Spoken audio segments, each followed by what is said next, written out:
No, yeah. Normally I manage to get hold of the lecturer and just drag him out of the lecturing position and derive his CV so I can introduce him. It's quite difficult on Zoom to do that. So Darren is going to have to introduce himself a lot more That's than fine. you would expect to. But I think we're probably about ready to kick off. So if you sort of introduce yourself slowly, Darren, and then the lingerers will turn up. So a huge welcome to Darren Hatcher, who's based with Rattlesden, but he's runs and maintains the UK instance of RASP. And tonight we're going to hear all about it, both for people that have never used it, up to people who want to find out some of the advanced features. Darren, the floor. Thank you so much. Hello, everybody. Right, so the whole idea of this session is to see if I can help you use it. Obviously, there's quite a few different sources you can use out there, but we'll talk about RASP tonight and what it's all about. Things I'm going to cover, a bit about me, I'll come back to that in a second. Talk a bit about what RASP is, if you've not come across it before, a little about what sort of conditions we're looking for, bits around tooling and what you're looking for. I'll do 2 bits on local soaring and cross-country, and I'll then go into some miscellaneous bits and bobs that doesn't neatly fit in with some of the other sections. A bit of Q&A, but one of the things that I do want to point out is, I'm assuming for this session that most people haven't necessarily come across RASP before or have played with it a bit and looked at some of the data. So that's kind of where I'm coming from. So if it gets a little bit in depth later on, then that's fine. But my base assumption is that you're coming into it for the first time or nearly the first time. I want to know what it does and how to get the best from it. So a bit about me. As you can see on screen, I normally fly out of Rattlesden. Unlike some folk, I've not had a chance yet to get back in the air. We're just slowly getting people going. Hopefully in the next 2 or 3 weeks that'll be the case. I've been flying since 2007. And as Colin said, I've been looking after the RASP for the UK. Previously, it was looked after by Paul Scorer. He was a lecturer at Leeds Metropolitan University, and he was the first person to set it up and do things for free off the back of his university activities. I learnt lots from him. I only mentioned Paul in passing because unfortunately he did die a couple of years ago, greatly missed. He'd done lots of good things, not just for RASP users in our country, but globally as well. And he helped me get things going. As always, like lots of us, all us glider pilots, we're very keen about our weather because it dictates pretty much what we're going to do, whether it be hot, cold, or whatever. And the last bit is still learning. There's lots to learn. There's lots to know. I don't know all the answers, but if I get something I can't cover tonight, I'll take a few notes and see if I can answer them separately. So that's a bit about me. Right, so let's get going then. So what is RASP? It's on the website, but effectively it's an acronym that was brought together by a chap called Jack Glendenning. Regional Atmospheric Soaring Prediction. This sort of goes back quite a few years now, and it's a collection of tools that you can download and put together yourself. Does take a little bit of setting up and getting going, but once it's going, it produces lots and lots of data and allows us to make some sensible decisions, hopefully, on where we want to fly and what we want to do. It's not actually part of anything to do with the Met Office or Meteo in France and elsewhere, but what it does do is it uses data that's publicly available from the NCEP, which is part of the North American NOAA administration. And what it does, it takes data from there, a snapshot of the Earth's atmosphere, and then produces some predictions. But it also not only uses the data and transferring it into something useful by what Dr. Jack Glendenning has done, but it actually pulls out some of the raw stuff too. So that's wind and temperature and so on. Things like thermal strength and stuff like that, that's been produced by Dr. Jack himself. So that's based on some PhD work I think he did, and has made it publicly available. So as it says there, yeah, it pulls in the data set, and then basically what it does is it takes that data set and it then forward predicts based on that particular state. So It's not actually, as it were, creating the forecast from nothing. It takes the seed data and then forward forecast from it. And that's what it does on a day, day plus 1, day plus 2, day plus 3, and so on. So it'll take the data for the atmosphere at that point in time and then forward predict and fill in the gaps. And then we get to use the output. So what sorts of things are we looking for? Right. From our forecast, we're generally interested in sort of thermic or wave or ridge conditions, but typically we're looking for wind within, a usable direction within the limits of the pilot and so on. We're looking for thermals at least 250 feet per minute going up. That'll be enough to hold your glider pretty much where it is. So you want at least 250 or more. Usable cloud base. If you're going nowhere, then just enough to get up and around and down. I know lots of people at Granston and some of the other sites, they like to go further afield. So clearly 2,000 feet would be a bit limiting. So a bit more is always good. And a usable period of time. So, if you've got conditions that are only good for an hour, that's going to kind of limit what you want to do. So using RASP to determine these particular 4 things at least will give you a clue as to whether you stay up today. Is it worth getting out of bed?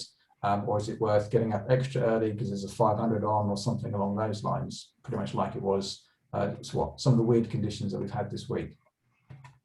But like all these things, no 2 sites are the same. So, what we're trying to do at Granston, relatively flat site, or Rattlesden in my case, it'd be very different use at places like Camp Hill or similar, where there's quite, or even Denby, where they've got quite a lot of ridge and wave, and their requirements are slightly different. So these are sort of idealized, but it'll help later on when we look at some of the sort of location static plots when you say, right, what are we looking for? Okay, so having considered what we're looking for, what have we got? Well, there's plots and there's graphs and there's calculators. So I'll talk about all 3 on the way through if you've not met them and seen them before. And I'll kind of explain how you can get the most out of them and what to look for. So following on from what we're looking for, what sort of data do we need? Well, we need the wind speed and direction, we need the cloud base, we need thermal strength, boundary layer height, always useful, particularly with regards to whether it's going to go blue. And these can be very easily found for a particular spot location. And throughout the session tonight, I'll focus on Cambridge/Granston, because obviously lots of people know about that. And what I'll do is show you how to interpret just from a spot location very easily. So there's a tool that you can use. It's RASP by turn point. I'll do a quick demo in a second. But in essence, you go to the URL, you pick your location, you pick your day, and you pick press the results button, and then you will get some results. So bear with me a second. I'm going to just try and swap to what it looks like, and so you can kind of see. So I'm just going to swap to here, so you can see what it looks like for real. So hopefully that's come through. So this is obviously the site that we're looking at right now. If you're watching this on catch up, it may not look identically the same as what you're seeing on screen, because things do change over time. But pretty much the things you're looking for are all listed up here at the top, and you can find all the things that we're going through this session today. So RASP by turn point, dead easy. Go to RASP by turn point, you select your site, you say get results, and I'll refresh it just so you can kind of see what's going on. There you go, it's gone and done a refresh. And actually, since I did this afternoon, you might have just noticed this graph has changed ever so slightly, but I'll come back into a minute. And it's as simple as that, and that'll pull off a number of metrics, which we'll go through in a second. So, dead easy to start. Let's go and see if we can go back to the slides. Excellent, right. So, on that quick demo I did, you get quite a lot of different graphs to look at, and this is all focusing around one particular location. When we go in wider afield and we need to look at areas, then I'll come and talk about that separately. But that first graph is really useful to understand, is it worth actually bothering to do anything? And what this is showing is a very quick encapsulation of what the boundary layer, the thermal height likely to be, the critical height for the thermals at 175 feet per minute. and where the boundary layer is, and also where the cloud base is. Now, of interest here, and I'm going to try and see if I can show you with my pointer, you've got 5 lines. Down the bottom here, we've got thermal strength, and that's sort of showing a particular level. I'll come back to in a second. You've got the 2 lines with the thermal height and the HCRIP 175. But at the minute, I'm interested in the cloud base, which is the grey line. And I'm interested in the green line, which is the boundary layer. Now, you may notice some mornings it's blue to start with, and then the Q starts popping. And that's because the forecasted cloud base is actually higher than the boundary layer. Because the boundary layer is developing in the morning, you won't see any Q developing until the S arrow, where the boundary layer height is higher than the cloud base. And at that point, Q starts to develop. If I go back one, I'll just finish this off in a second. And the nice thing about that then is you can kind of see between, and this is actually a really good day because this is showing 6,000 feet cloud base and a boundary layer of 10,000 feet. In fact, this is for Tuesday this week, which we all know was quite an interesting week. Interesting day. But you can kind of see it's telling you that, yes, Q should start popping around about here. And we'll come back to that in a minute. Now, whilst we're on the subject of boundary layer height and cloud base, people will talk about blue conditions, and I'll come back to that again a little bit later on. But following the same sort of thing, you can see, right, to start with, the cloud base is above the boundary layer, somewhere around about 11 o'clock. A little bit of Q or cloud starts to develop. It's only really thin, something like, 250, 500 feet thick. It lasts for 2 or 3 hours, and then it goes blue again. So if you're looking at these plots, you can very quickly see if the cloud base is above the boundary layer top, it's going to be blue all day, and vice versa. So an interesting, nice little thing to spot there. So if I carry on with some of the other parameters then, I very briefly showed you quite a long list in that line, but you've got things like temperature. Here we're interested in what the maximum is going to be. On this day, it was 13 degrees between the dew point and the dry temperatures. So we all know that's going to give us a few thousand feet to play with. But it was a bit cold in the morning. So again, this was yesterday. So we all know it was a bit chilly yesterday, particularly at cloud base. This was showing like only down to about -5 over Granston, but I know some people found it quite a bit colder, I suspect. So other things to look for, again, we're looking at Granston very simply because we're interested in direction of the winds. So it's west northwesterly for most of the day, which probably was why we saw cloud streaks or reported cloud streaks. And the other thing down here, we've kind of got very consistent wind speeds for most of the day, tailing off a little bit towards the end of the working day. So it stayed fairly static. Now, if you're wondering why there's a surface wind speed and upper wind speed, that's just to sort of try and differentiate whether or not there's things like wind gradients and stuff like that. They're normally relatively close, but they can be quite a long way apart. And the one thing about this graph is it's always set to maximum of 40 knots. I don't think anyone really wants to be trying to take off in a 40 knot, particularly from a flat land. So if these lines are somewhere near the top, I'd say go and find something else to do that day. Okay, so we've got a picture now of winds and direction, probable cloud base, probable thermal strength. So you could probably argue we've got most of the parameters we're interested in if we're not going to go anywhere. So we can do a bit of local soaring. We've probably got enough of a picture to understand whether it's a workable day or not. And this pretty much, these graphs we're seeing are showing it's pretty much a working day, good working day. We can do something with this, albeit being bleeding cold.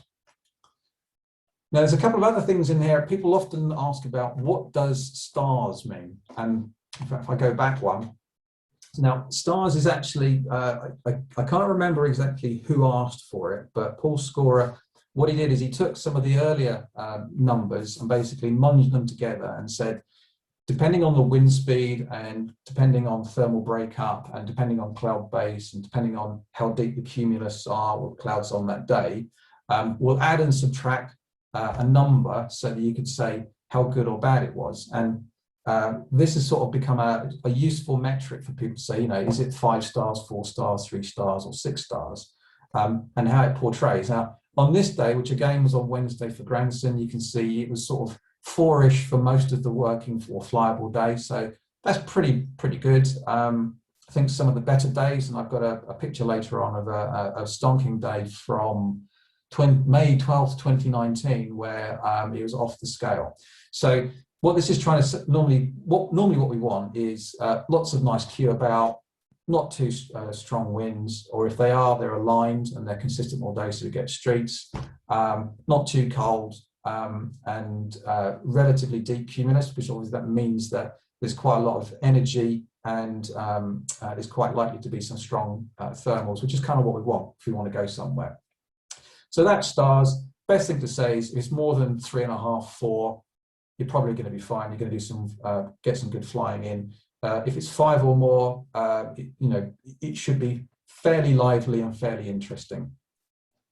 Now, the last thing I was going to mention was to do with top cover. Even though most of the parameters are boundary layer parameters and the boundary layer calculations and metrics, you can actually do some sums to work out whether you've got any top cover. And there is a graph right at the bottom which basically looks at what the boundary layer cloud percentage is, what the surface sun is, subtract from one from the other. And if you haven't got a lot of boundary layer cloud, but the surface sun, or the sun reaching the surface, is quite low, that must mean there's top cover. So this last graph, although it's not showing any top cover, if the blue line, if I highlight it, if the blue line starts to shift to somewhere up here, or is appearing as a line, it's a good indication you've got top cover in place. It could be just cirrus, or it could be, a front coming through, something along those lines. But again, it'll give you a clue what's going on. And there's the text that explains it. Okay, right. Let's have a look at some plots and some pictures and stuff. There is, on the systems I'm looking after, you've got a couple of ways of doing this. So there's a desktop variant. I'll show you that in a second. If people are on a mobile device or a tablet, this is sort of a mobile version, which is slightly less fussy, but it means that you can sort of see things on the go if you wish. Demo, right. See if I can do my swapping again. So give me a second. Right. So this is one of the two viewers we've got. So you've got the desktop one, and you've also got the mobile one. Let's have a quick look at this. Is the mobile variant on a desktop, which isn't ideal. But what it tries to do is it tries to work within your device and allow you to see what's going on. On a mobile device, in any device, you can look at soundings. So for example, if you want a sounding for Exeter, if you're down in the southwest, Cambridge is quite lucky that they're sort of built in. And you can click on those and they'll give you the sounding. I'll talk a little bit about that later on. There's other things on here as well. I've recently added on, if I zoom in a smidge, and you can kind of, if you have obviously a mobile device, you can use your fingers to do this. I've recently added on airspace, so it'll try and show you where the airspace is, and you can increase or reduce the opacity to see what's going on. It gets quite busy, but it was something that someone asked for, so I put it on. Other things on here, gliding sites, obviously we've got Gransden shown, and also if you want to know where turn points are as well, so you can click on that and play with it. I think for most people what they're really interested in is these sorts of parameters. There's a ton of models you can play with, so as you can kind of see, we've got, and I will briefly mention here at this point that originally we ran one model because it took about 8 hours to produce it. In the 10 years we've been doing this, speed and cost of computing means that I can produce quite a few different models. So from a resolution point of view, the higher the resolution, in other words, the smaller the number, the longer it takes to produce. So I can only produce 2 kilometre forecasts for the whole of the UK for today and tomorrow. So that's today. Today's the Thursday the 8th, and this is tomorrow. Now, tomorrow's forecast is produced twice a day. So tomorrow's forecast is produced in the morning, and then it's refreshed in the afternoon. And you can sort of tell this because of the time shown up here. Now, the 2 kilometre forecast doesn't normally finish till about 9 o'clock in the evening, but it's useful enough to be able to look at what's happening tomorrow and hopefully allow you to plan for it. Now, there's other models as well. So they get progressively more coarse. So fine is 2 kilometers, medium is 4. That's not to say it's any worse. It just means the way the forecast is done is it's got the distance between the calculation points is wider and wider. So what that means is that if you've got a spot location, it may not be exactly there. It could be within 2 or 3 kilometers of that where the calculation is done. Going further out, as you can kind of see, we've got up to a week in advance. So it's going up to 14th of April, 14th of April on the 12 kilometers. For our Welsh and Scottish friends, I've put in some other models as well. So for Wales, this is quite of interest to paragliders. A lot of people that fly around Wales. So this is quite detailed. It's at a 1 kilometer resolution. So what that normally means is it picks out, as you can see on the screen here, picks out wave quite well. And one of the things you can do with the desktop viewers is you can do a right click and hopefully it'll give you a parameter value. In this case, it's showing that there's what we got. It's 16 knots at 5,000 feet, 252 degrees, and it's going up at a rate of 282 feet per minute gross, which is about neutral net for us. And you can click through, you can do all sorts of things that I've shown previously. There's also the ability to have quite a long list of things to play with. I won't go into all of these, but there's all sorts of metrics. The blue ones are the sort of the main ones like thermal height, temperature, and wind speeds. And very lastly, I've had some more models in. So we've got, I've expanded the models for UK and Ireland. As a bit of fun, I added in Europe. So because we had some spare compute, so I did that as well. That's on there too. And very lastly, I think of interest to us on this particular one is the 1 kilometer run, which only runs once a day. This actually will show any kind of interesting artifacts. And obviously earlier on before the call, if I remember rightly, we were looking at what sort of clouds, what kind of streeting that we had. On yesterday's 1 kilometer, that was showing up quite well. But just thought I'd show you, have a quick chat about the models and on those viewers. If I go back to here and have a look at the desktop one, it's the same sort of thing. It's just it fits in a nice box and is a bit more presentable. It's all the same data done exactly the same way. Okay, so that's the 2 viewers. Let's get back to slides. Right.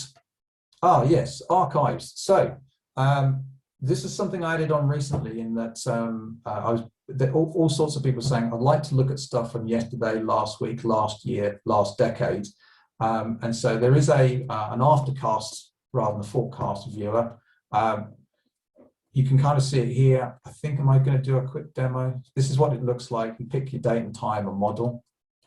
I am going to do a demo. Glad it's reminded me. Let's go and have a quick look at that. Let's go and have a quick look. So archive viewer, where's the archive viewer? Here we go. Right. So archive viewer. This has the same models, but only on the actual forecast that was done on the day. So we've got Wales. This is showing January the 1st, but if we went to yesterday, for example, there's yesterday's forecast.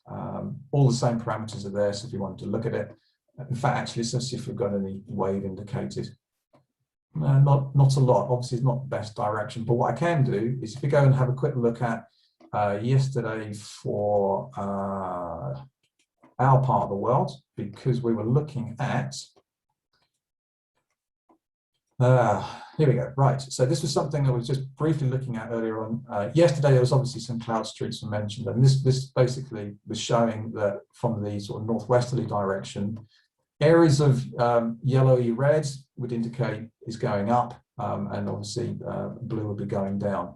And this kind of gives a nice indication of perhaps some of the thermal streaks that we're seeing. You can do you can't do a right click on it. You used to be able to, but obviously if you were looking at it as a forecast, you'd be able to see it. So that's the archive viewer. All the data is there.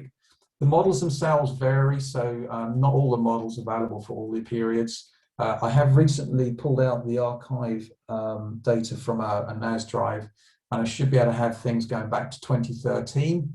At the minute, most of the data we've got is going back to 2018, but I found that not too many people have asked for data beyond that, but I'll put it on anyway and put a post out to say when it's ready.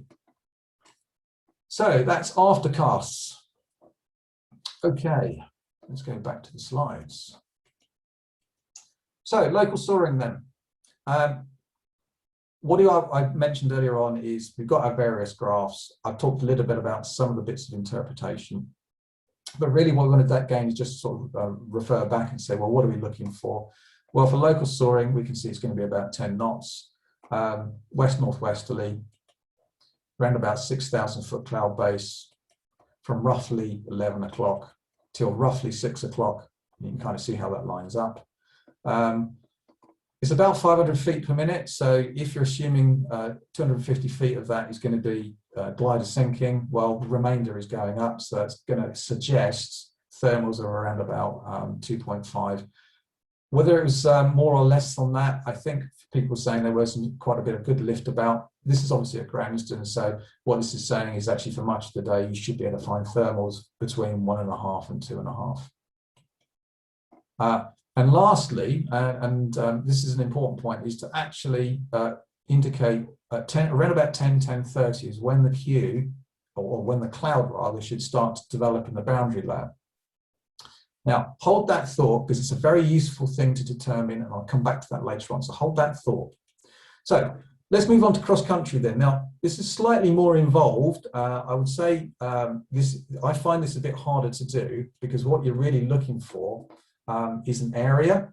So again, I'm looking at, this is Sunday the 12th of May 2019. There's a reason for choosing this day, but what you're looking for across the cross-country forecast, and there's probably quite a few people on the call that do far more this than I could ever probably hope to forecast for, but you're looking for areas that's going to be working. You're looking for thermal uplift, thermal strengths. You want not too much wind about, and just a rough guess looking at this sort of 1 o'clock, you know, it's suggesting East Anglia, so up to Peterborough area isn't a bad place to go. And if I actually sort of highlight down here, you can kind of see that's a good spot. It does move, and as you can also kind of see down from a winds perspective, very, very light winds. That's 4 to 6 knots. Unusually from the northeast. Now, normally easterly and northeasterly aren't the best, but on this day, if I click forward, it turned out to be quite stellar. Now, this is it's 5 o'clock now, so if, later in the day we've gone through the peak, and now we're starting to see conditions sort of not deteriorating, but going off a bit. Wind is still about the same, so it didn't really move a great deal. But what I wanted to point out is, even though this is the end of the day, and this was a good day, you may notice that there's this patch here where there is actually no colour, and that's actually where the cloud has basically fizzled out, and sometimes at the end of the day you can see just the cloud disappears, or when you get sea breeze front, this is a nice indicator to tell you exactly where that's going to be. And I'll come back to sea breeze fronts a little bit later on.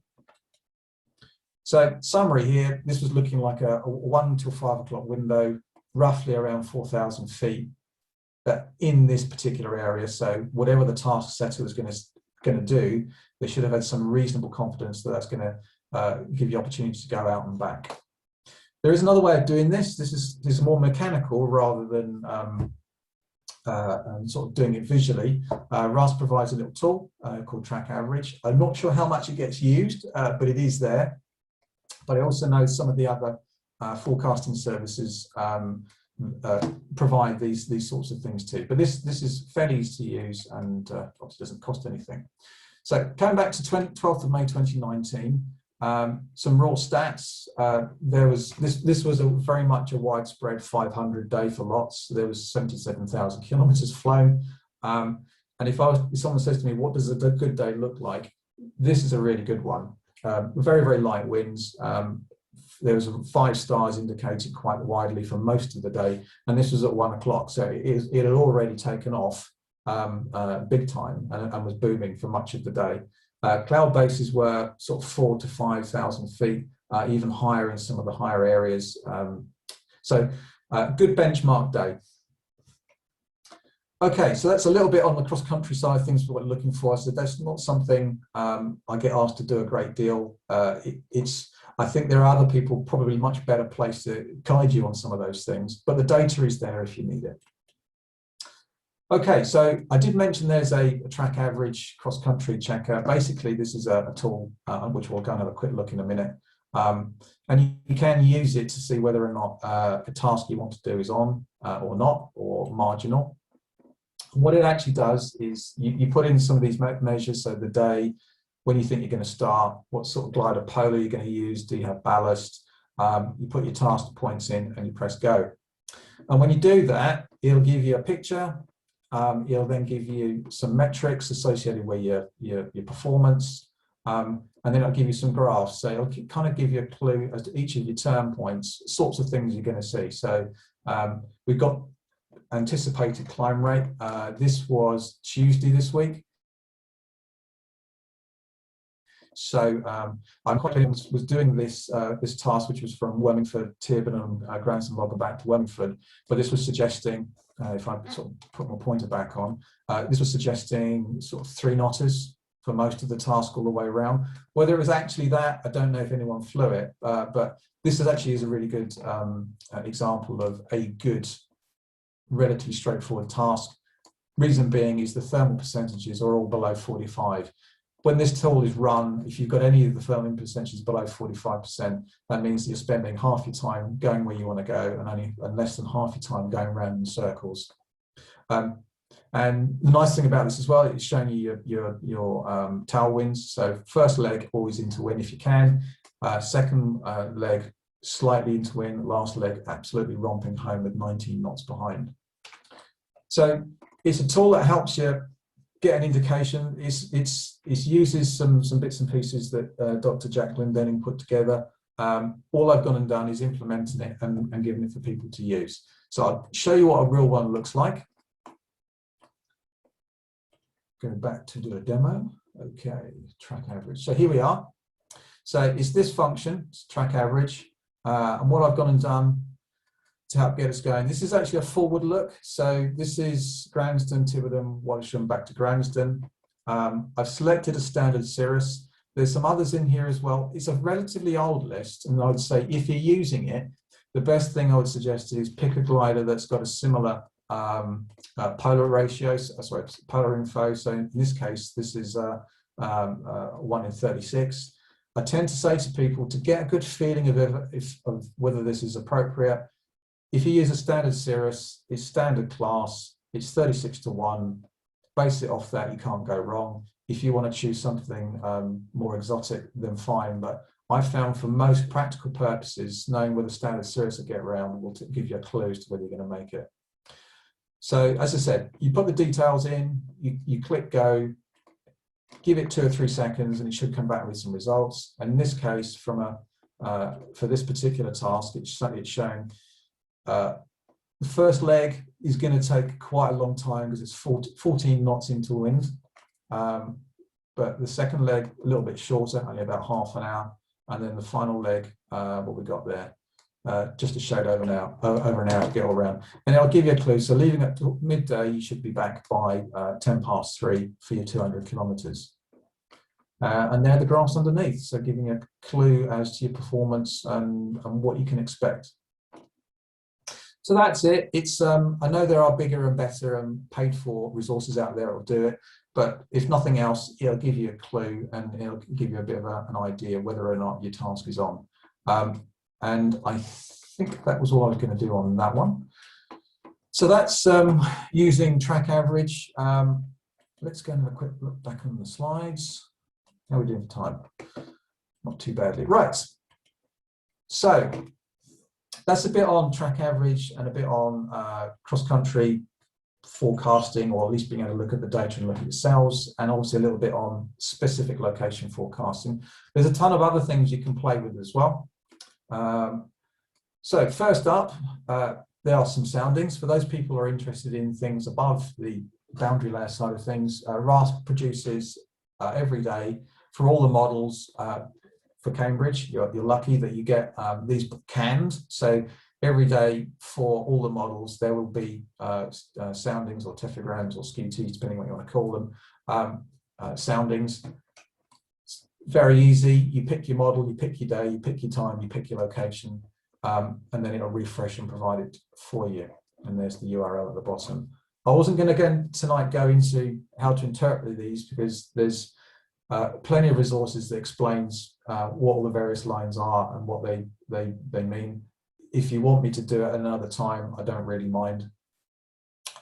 I think for me, one of the more useful things is just determining whether there is top cover or if you've got intermediate cloud development, whether rough cloud bases, and also things like airborne temperatures you can get from this, whether there's CAPE generation, which could obviously indicate whether there's any QNIM development, that sort of stuff.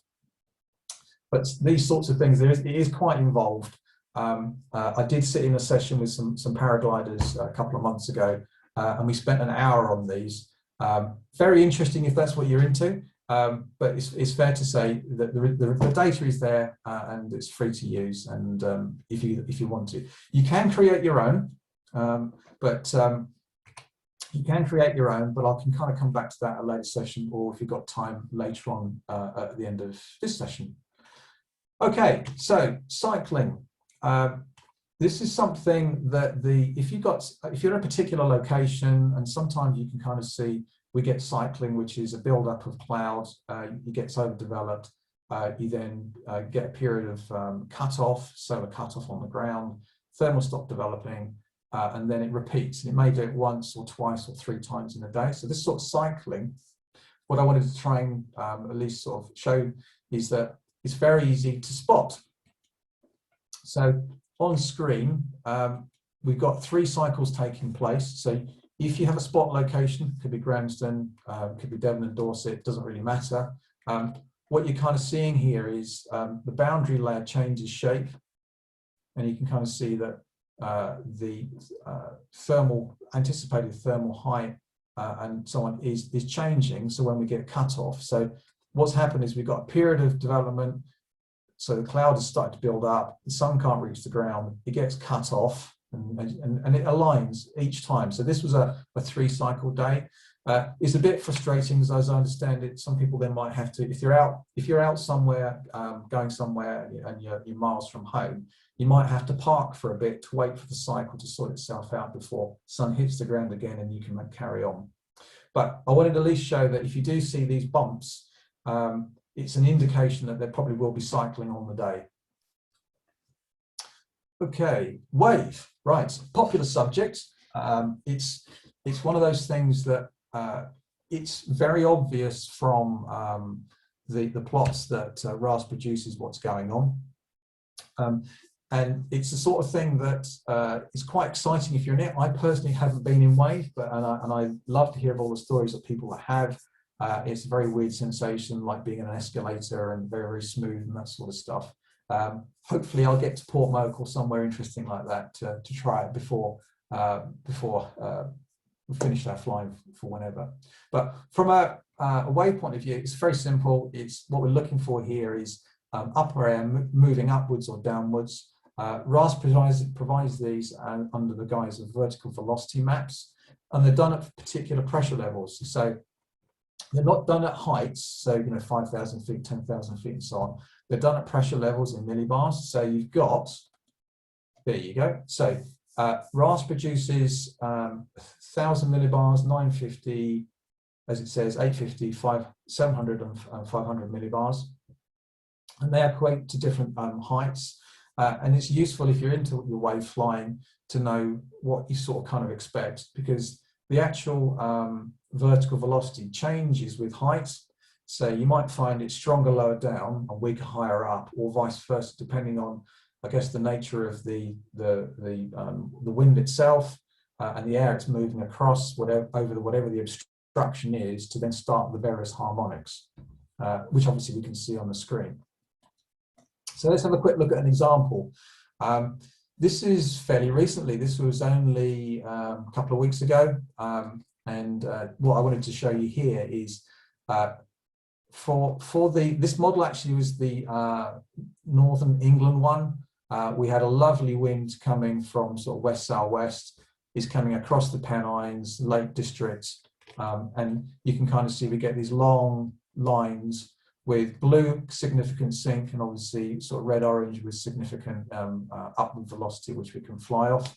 And as you can kind of see in the satellite photographs, you can kind of see that it fits reasonably well, but shouldn't really miss the fact that there's actually some artifacts further down. So even though I've focused a bit on these diagrams on the sort of northern areas, it was actually some visibility, some elements showing up further down south. Okay, so, and as I said, the shape is red and blue bands. Right, I wonder if we're going to do, yes, so the next thing, and this is another thing you can look out for is not only just looking at the vertical velocity and seeing whether they line up. Another thing you can also do is look at the surface solar radiation. So that's basically a measure of how much sun reaches the ground. And this in particular feature is showing quite a long probable line of lenticulars stacking up. So it's going, in this case, it's sort of Ripon area, going through Massa and Richmond and all the way up the A68 and eventually petering out. I think if I remember rightly, there was some lenticulars in the press on that day.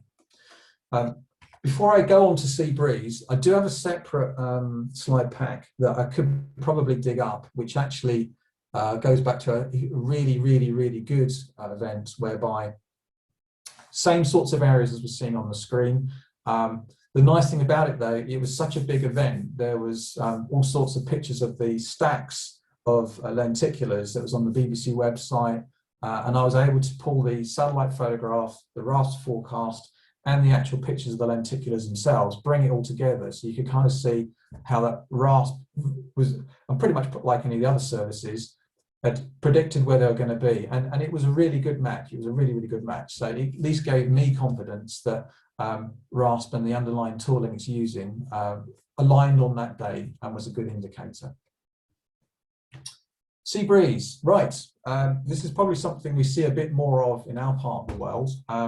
So sea breeze fronts, as it says there, they're sort of summer features, normally in the afternoon. Normally when we have lower wind speeds, so that they don't get broken up, and how they show up on some of the RASP plots, what you're looking for is go and have a look at the boundary layer maximum up and down motion. And what we're looking for here is in the boundary layer rather than at higher levels, is air going up and down quickly. This can obviously, as we saw earlier on, be a nice indicator of cloud streets on the higher res plots, the 1 kilometre plots. But around some of the coastal areas, as you can kind of see here, later on in the day, so this is at 4 o'clock, it's Thursday the 19th of July 2015, we've got this lovely long line going all the way down the east coast where we've had the sea breeze coming in from the coast and then moving inland in a nice line. And they're fairly predictable, they're very obvious on RASP, and you can actually see them if you have a spot location, and I've seen this sometimes at Rattlesden, in the wind direction will completely flip 180 degrees. So if you're looking at the wind using one of the earlier plots we were looking at earlier on, the wind direction might be westerly, and then it'll flip, and you'll see that the direction changes completely as the sea breeze goes over the location. And all you're really doing is seeing, for example, this red line may be further out to sea, and as it comes in and goes over the site of interest, then the wind direction changes. So rather than it being from northwesterly, it then could become easterly or southeasterly, and you can kind of see these features. One of the nice thing about it is, you know, you can fly up and down them, as you can kind of see on this particular plot along here. That's a usable, you know, 400 feet per minute up. That's a net +1, +2. That's very usable. You can fly up and down that, and that's going from, in this case, Colchester all the way up to Norwich. So that's quite a nice little run. And I have heard of people saying that it's got them home on more than one occasion when the sky is starting to die and borrowing a little bit of a sea breeze front. But they don't last very long. So you're not the sort of thing that you want to bet your house on. I have flown on the sea breeze once, very, very weird. On one side, you've got all this dead air, and then on the other side, you've got these strange collections of bits of cloud at differing levels, and you can move in and out of sync and lift. And it can only be like 100 or so yards wide. It's very, very weird, but fun nonetheless. So a couple more examples here. So this is showing that on the right-hand side, you can see this is along the south coast, the paragliders, and I think the guys that fly out South Downs and so on, they quite regularly use these features. But I know particularly sort of the paragliders at Devil's Dyke and stuff like that, they're quite often looking for these things. Blue, right, yes. Now, earlier on, I mentioned that you can kind of spot some of these things that's going on. Now, there's a particular parameter called cumulus cloud base where the cumulus potential is greater than 0. Bit of a mouthful, but this is a parameter that if it's negative, it means there is no cloud. If it's positive, there is cloud. So on this example, you can kind of see, if we look at the satellite, we've got clouds sort of around parts of Scotland, and that's mimicked on this side in the orange and the yellow, but we've got a gap where there's basically no color at all. And if you look further down here on the left-hand side, you can kind of see same sort of thing. We've got some light mid to higher layer cloud, I think it looks a bit like over these areas, but we've got over East Anglia quite an obvious blue area. And you can kind of see, if I move to the RASP view of this, where we have color, we have cloud. Where we have no color, we have no cloud. So what that means then is if you're looking at a visual map, you can actually see that that's going to be blue. So fine, if you're up for flying in a blue day, all great. I find it quite difficult. In most cases, really, really hot, particularly mid-late summer. But it helps you kind of understand what kind of conditions you're going to get. And this is the alternative way of actually seeing whether you've got blue conditions. I mentioned earlier on that where the boundary layer height and where the cloud base cross, their indicators, depending which way around it goes, whether it's going to go blue or not. This is a sort of kind of like a plot, a manifestation of the same sort of thing.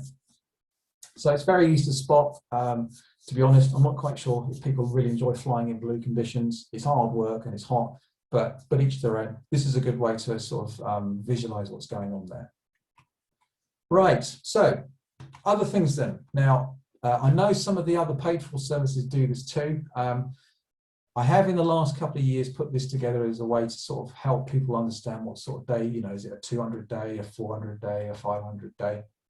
So I put this potential flight distance calculator together.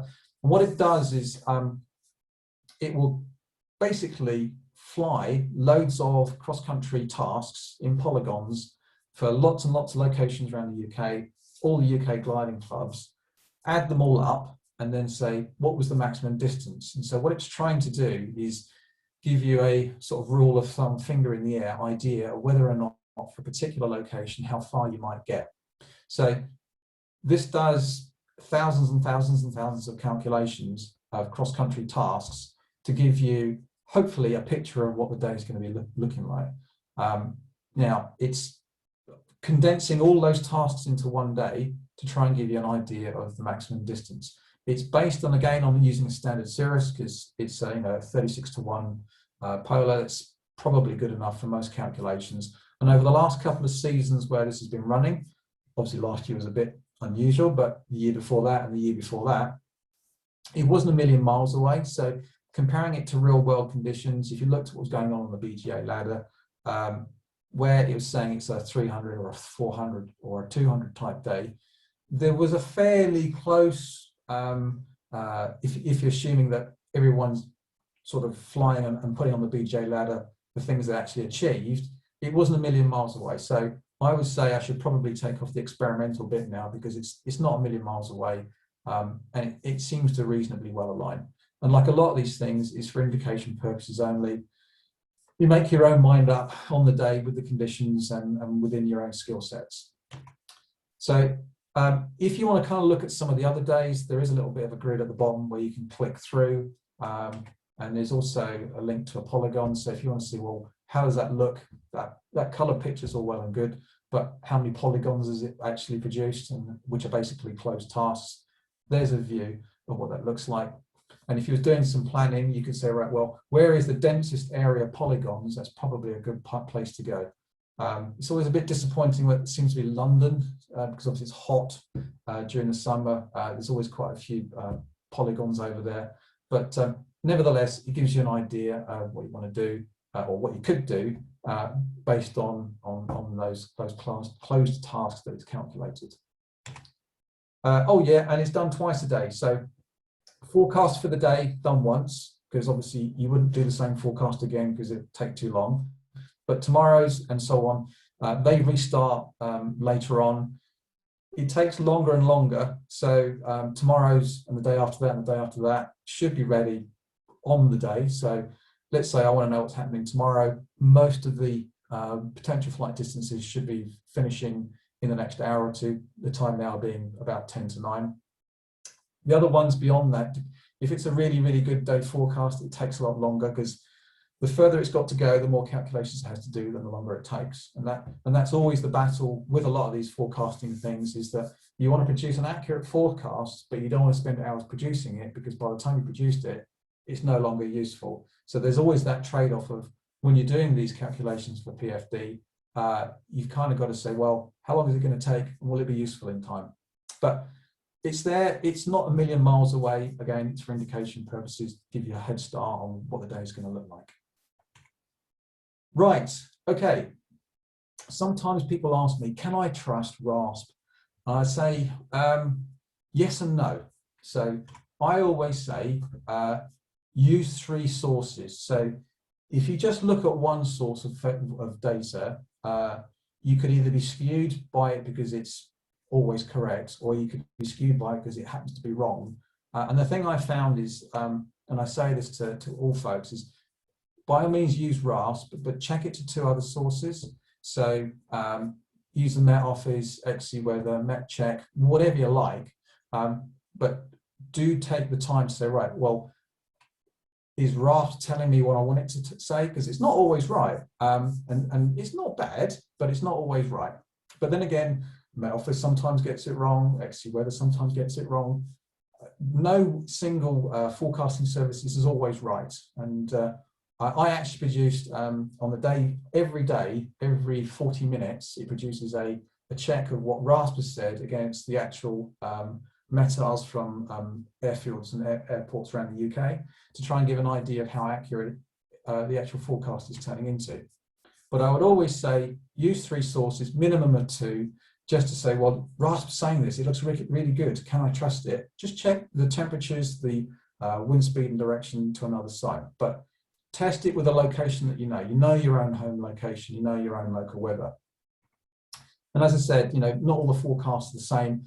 They'll do their calculations the way they do their calculations, because basically whether it be the Met Office or whether it be just plain old RASP or whatever, it all comes down to someone interpreting the chemistry and the physics, putting it into some maths, and then converting it into some computer code and stuff to actually make it work.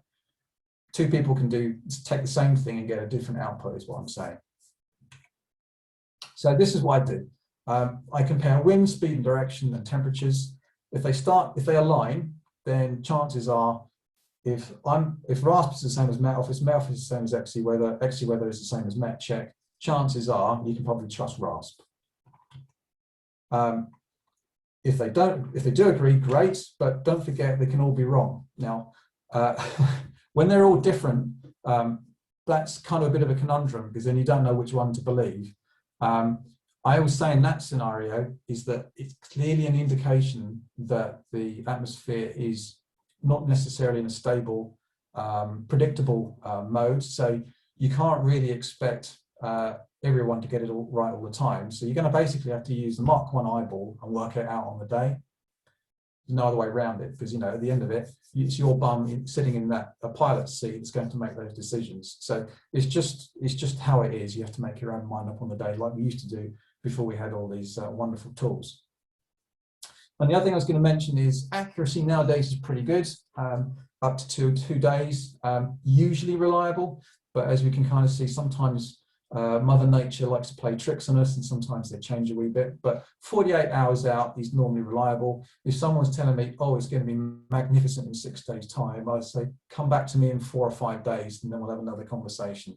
You should be able to say, sort of a day or two away, things generally don't change a great deal. Okay, yeah, so accuracy decreases the further away, and models can differ.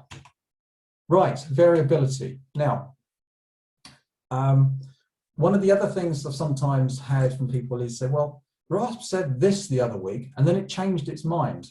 And in a sense, all of the models and all the forecasting services suffer the same problem. So to at least allow people to understand, is tomorrow's forecast the same as what was forecast the day before that, and the day before that, and the day before that?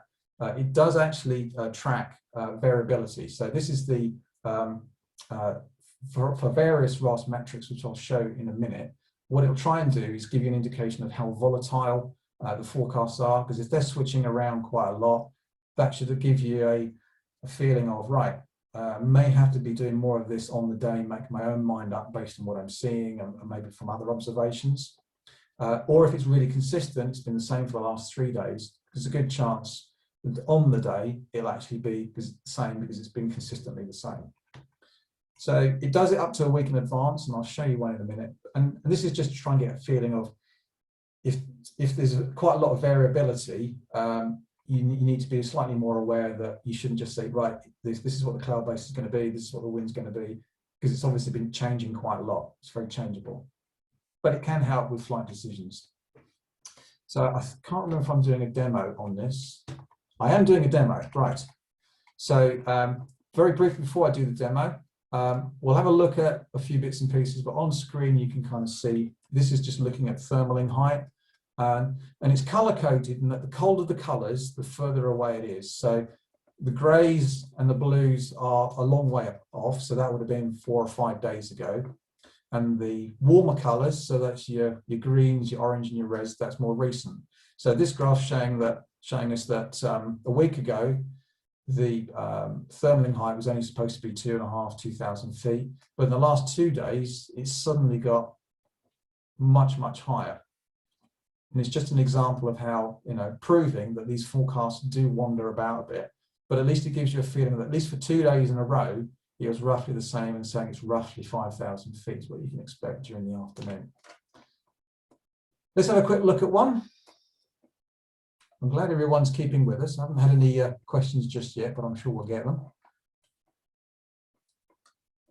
So variability. So I have one pre-canned, because today is the 8th of April, and I thought I'd show you another classic one. So this is for Gransden. You've got your own entry. These run for you every day. I've chosen today, and I've chosen thermal height. You can kind of see some of the other things. I'll show you one of the other ones in a sec. But really what I wanted to kind of show here is for today, the conditions changed 2 or 3 days ago. So if you went a week ago, Thursday was supposed to look pretty good. So this is, again, thermal height. It was supposed to be in the 3,500 to 4,000 feet. It was like that for 4 days. But then 3 days ago, it changed and it became more like 2,000 feet and stayed roughly that for today's forecast, yesterday's and the day before. And you can kind of see in the key, Thursday, Wednesday and Tuesday, for 3 days, it changed. And that kind of should give you a feeling that if it's all one number and then on the day it changes, then your antennae should be sort of twigging to say, something not quite right here. Be a bit more aware of what's going on. I'll pick another one out. So if we were to look at things like what were the temperatures meant to be, and if I do a quick get results. And again, you can kind of see actually a week ago it was supposed to be relatively cold. So this is showing the temperature changing. It's actually got warmer. So it's again an indication of what's going on.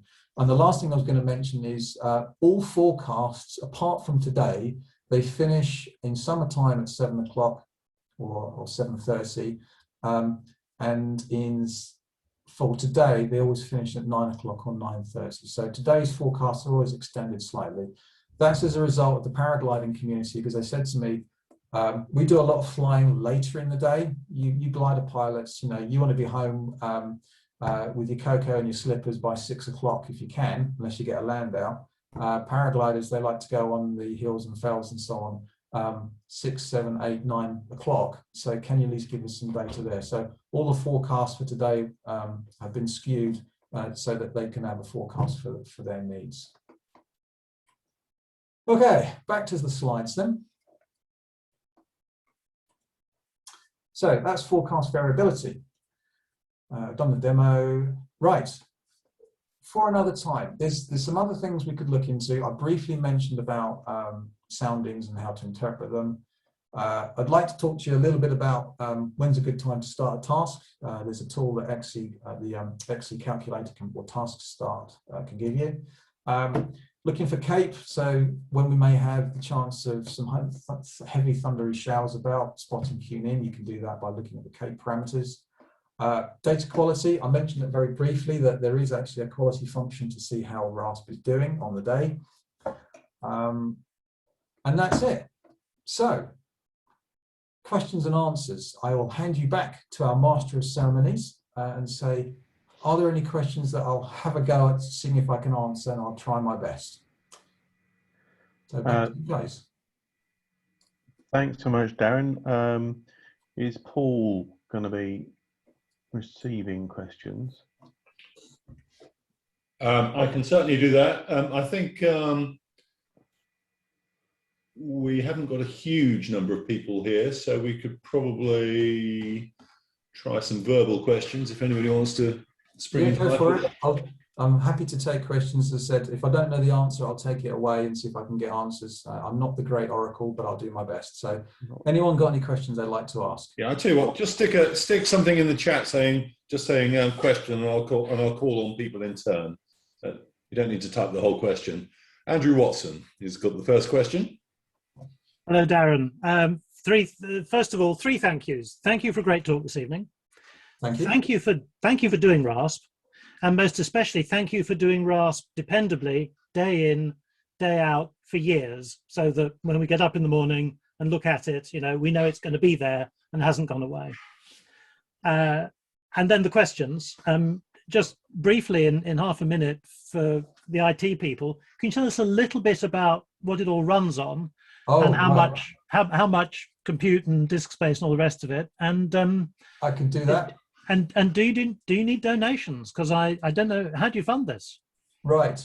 Okay. I'll do the last bit first, which is I have a very understanding employer. So I'm able to run these things without too much questions. And so I may, if in 10 years' time I have to go and stop working or whatever, then, you know, I may be coming for donations on that front. And incidentally, the paragliding community have said something similar. And I've kind of almost said, if you keep buying your broadband from or sport from a particular company, then we'll probably be all right. If I try and skirt around that one, but in essence, it's sort of self-funded. It's looked after. I've been doing it partly as a research tool anyway, from training for some of the people I look after, because I look after a team of graduates and apprentices and so on, so they help a little bit. But it's mainly something that I've looked after over the years. In terms of the front end now, it's changed several times. I'm ever so pleased that you think it's always there. It's only just because I have to kind of, I watch for things, all sorts of things like, you know, whether stuff's come from the NCEP, because sometimes that failed in their Boulder data center, and then we don't get forecasts. But in terms of compute, there are 6 rack mount servers that run all this. Again, some donated, some I've purchased myself over the years. They run 24 hours a day. They are producing, in most cases, 2 sets of runs.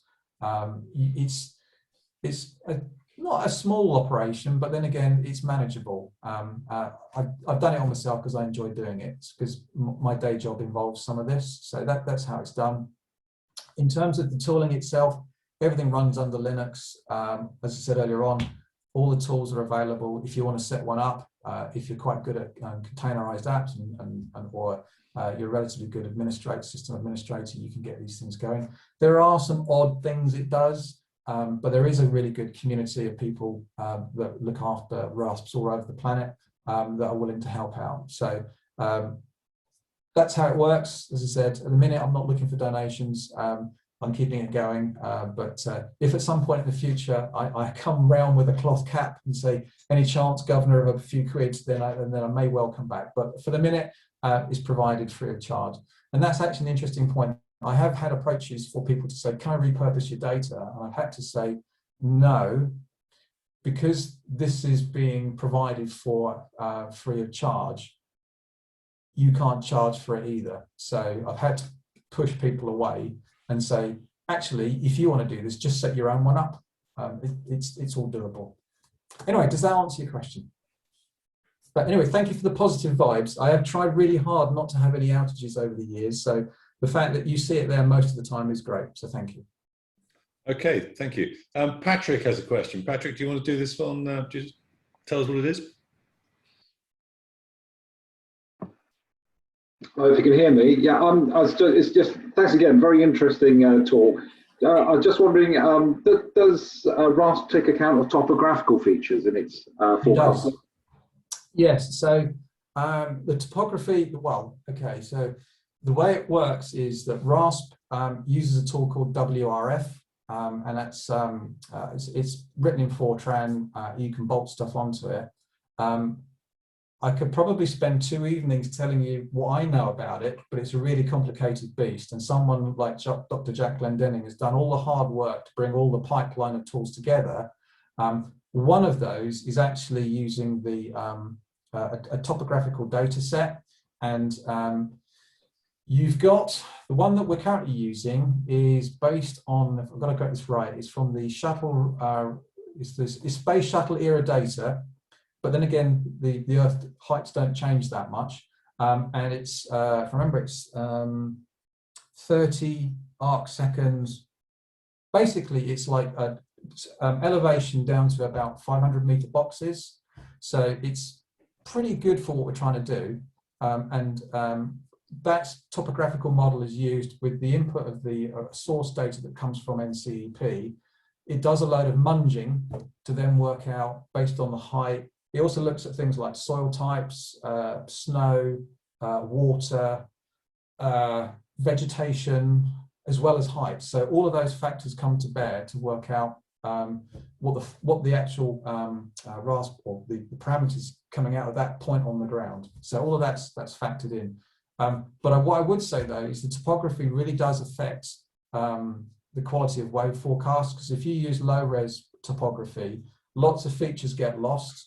So if you use high res for topography, then you then get a much better indication of vertical wind speeds up and down, and it much better models wave. So as an example, if you use the 4-kilometer RASP plots and you look at the Pennines or Scotland or Wales, it will struggle at that resolution because the topography is quite coarse, as is the data for the weather. But if you go down to 1 kilometer, it starts to get pretty good. And the reason that being is that a 1 kilometer box is actually about the size of a very large cumulus cloud. So you can start to model at that sort of size. So yes, it takes into account topography, but also other stuff too. Was there something else I might have forgotten in all my ramblings? No, thank you. That's great. Is that how the wave predictions are made? Yes. So the wave predictions, the vertical velocity, comes out as a consequence of working out what the actual airflow is doing. As I said, if you've got really highly defined topography, it's actually all right. And most people that I've asked about it, particularly like in North Wales and the guys that fly at Denby, have said it's fairly close. So I've not bothered getting even, because there is actually topography data that's even higher resolution. But the downside of using higher resolution topography data is it takes longer to process for the forecast. So I've got this balancing act of, do you want to forecast but you get it tomorrow, which is too late, but it's highly accurate, or do you want something that's usable today? So there's a little bit of a trade-off there. Okay, thank you. John Shannon, do you want to put your question?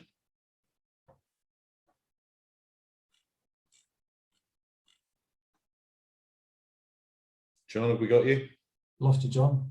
Okay, well, I will, if he's obviously missing his mute button. No microphone, he says. The question is, for the spot parameters which show height, please can you remind us of what that height is? Is it AMSL, height above the ground, what? It's means sea level. And the reason for that being is it's doing it based on the topographic data that it's using. So I incorrectly said to someone at Camp Hill, it is above ground level. I was wrong, it's above mean sea level. So if I was to look at Rattlesden, where I'm based, all the heights, in fact, maybe what I should try and do is, if I show you, I'll do a quick share, but let me just find somewhere low. So if I go for Gransden then, do a quick get results. I'll show you the difference so you can see it for yourself. So can I borrow the screen for a second? Yeah, you can still do that. Okay, let's try this. So, right. This is today again for Gransden, and you might notice, I can't use a pointer on this, but there is a yellow line, which is the H crit, and it's somewhere around about 200 and something meters. I'm not a Gransden person. Is that roughly where? Yeah, we're 250 feet, which is what that's showing. So yes, feet, around that. Yes. Yeah, so you can kind of see that yellow line is 250 feet. So you can kind of see that it's modeling from that point, and everything is above that point. If I go to Camp Hill, which is a bit higher, and do the same thing there, or actually going to try and, they're about 1,000 feet. So you can kind of see, well, clearly you can't go lower than the ground. But RASP is showing you that it's actually starting from 1,000 feet. So just to let you know, I think I've actually, in fact, I've been good for a change, and I've actually put MSL on the axis. So I've even labeled my axis right. So thank you for the question. Hopefully that helps. Anything else?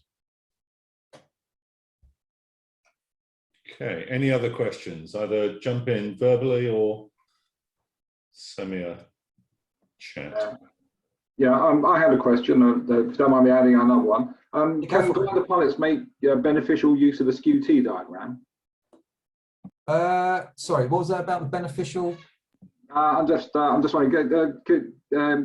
wondering how a SKU-T diagram can be useful to a glider pilot, because I'm aware of it, but I'm not sure how to use it. Okay, so I'm going to take a little bit. Here you go. Right. Let me show you something. I'm looking at Exeter right now. So just to show you I'm not making this up, if you go to soundings, it takes you to this page. You've got your various models and so on. I'll leave it here. But if I go, we're looking at Exeter, which happens to be obviously where the Met Office is. And even though I can't point, what this is. Your pointer's working, Darren. Oh, you can see it. Ah, yes. Brilliant. Thank you. So here you can kind of see we've got between sort of 2,004/5,000 feet. There is a big wodge of cloud showing up here, and also it's wet because the green line is showing we've got cloud water. The other thing it's showing is that we've actually got some stuff in the middle. So there's between sort of, I don't know, 17,000 feet and 25,000 feet. There's another band of clouds. So this will help us to understand if you've got front approaching. In fact, let's see what this does. If I click forward an hour, you can kind of see that the mid layer cloud has gone. It's growing again, and now it's actually getting thicker. Now it'll help us as glider pilots in that if you're looking at the SKU-Ts at the start of the day, if this top lump is missing, but you start to see it grow, I don't know, at this time of day, maybe 4 o'clock, 5 o'clock, that might be an indication of the fact that if there's growing top cover, that there could be, I don't know, a warm front approaching or something like that. And it then will give you a clue as to say, right, well, I should therefore expect, you know, less solar energy hitting the ground, so therefore I'll get fewer thermals. So, you know, you're going to get basically cut off. So that's a simple thing that can help you. I guess this is more potentially useful for wave flyers, because obviously at some of the higher altitudes, it's giving you the wind speeds. So here you can kind of see at 32,000 feet, we got wind speeds. Well, I'm trying to remember, I think, is that 30 knots for one pennant? I can't remember. Anyway, it's giving you an indication of the fact that you're getting lower down light winds and getting stronger with height. And you can also see it with there's a speed in knots, which is shown in green down here.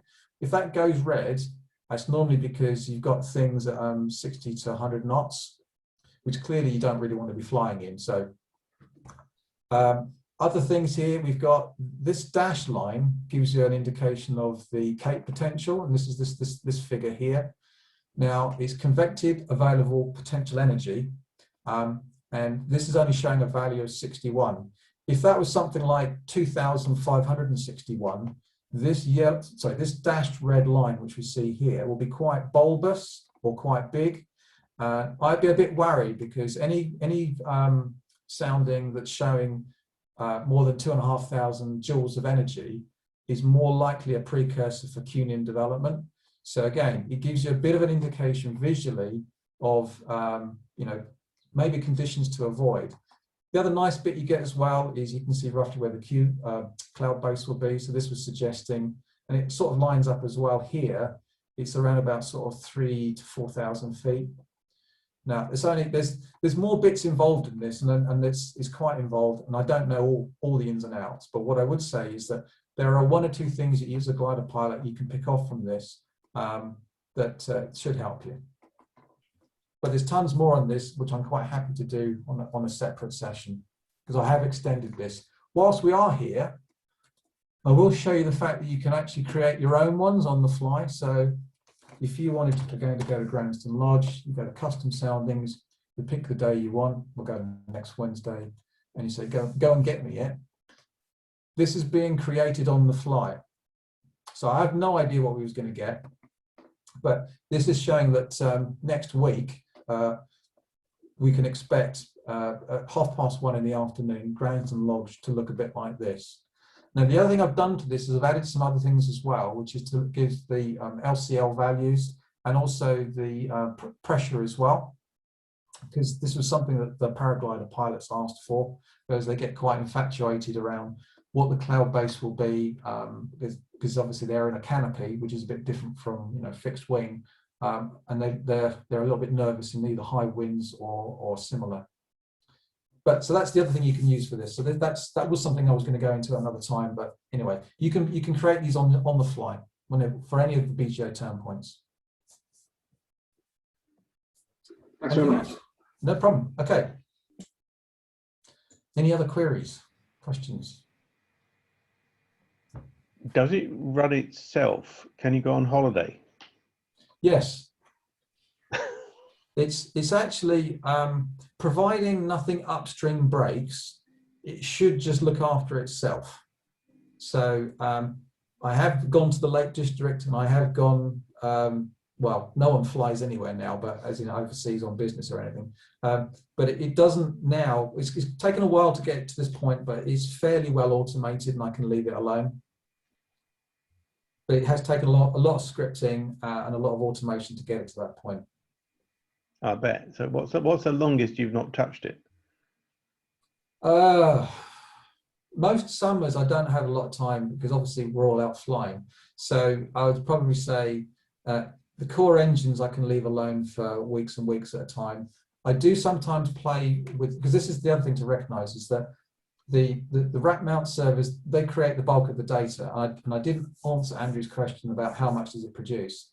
It's something like about 1 gigabyte per model per day gets created.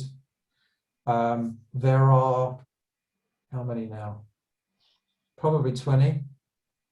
So it's creating quite a lot of data, which has to be archived, in some cases thrown away because there's just too much of it.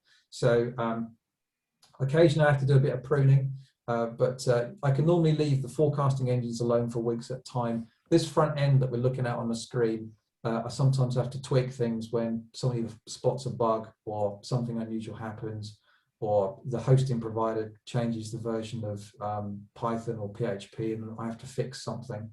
So that might be sort of once or twice a week. But generally speaking, the actual core engine itself, in fact, actually, in terms of if you want to see what's going on, you can actually see, if I run this particular thing, this function of info forecast run status, they'll actually go and give you a, hopefully, when it comes back, status of all the systems. So on the screen now, this gives a list of all the models that have been created and how long they've taken and any errors and stuff like that. So you can actually see what it's doing. So all the models, how long they take, when they arrive. So yes, mostly a week or two, but as I said, yeah, I am one for trying to improve things and provide extra features and hopefully put new models in and get rid of models we don't need anymore. Because very recently I retired the island model because I moved from a 12-kilometer model for England and Northern Ireland to include Ireland, so I could then turn that one off. So I do end up doing maintenance, which I think drives my other half balmy. But there you go. It's fun. It's something fun to do in the winter when we can't do much flying. There you go. Any other questions? Well, if there isn't any more, then it's back to me to say a huge thank you, Darren. It's as Andrew said, thank you from all of us for running this, for being there, and thank you not only for explaining the tool, but explaining a lot of the weather behind the tool. There's multiple dimensions of information that you've presented tonight. And I'm by no means an expert either. So, I'm learning with everybody, which is what I put on the first slide, always learning. There's always something new coming out. And I'm always interested in feedback, and actually feedback from pilots to say whether or not it was wrong or it was right or anything in between. So thank you ever so much, and really appreciate the invite, because I know you've had some illustrious presenters in the past. That's very, very generous of you. All right, have a round of applause from everybody.